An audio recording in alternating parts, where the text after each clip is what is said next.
السلام عليكم ورحمة الله. عمي مختار، عندي هذا المشكل هذا في الكربيراتور، في المحرك هذا نتاع الأوبيل كورسا سوينج.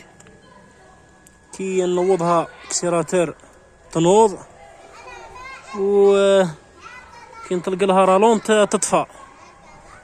ما فهمتش يعني المشكل هذا عمي مختار، الله يرحم لك الوالدين إذا قدرت تعاوننا بمعلومة و كي تقول لي وين راهو المشكل.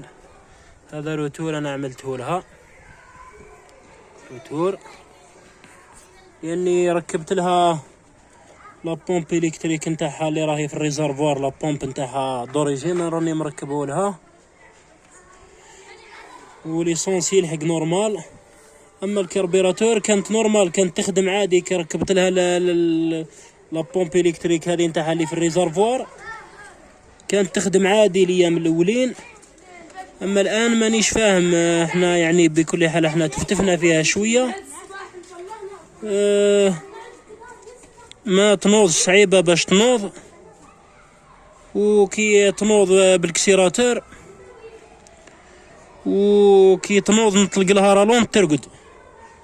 الله يرحم والديك عمي مختار، اذا قدرت تعاوننا وربي يبارك فيك. والله راني لاصق في المشكل هذا مانيش فاهم. يعطيك الصحه والسلام عليكم.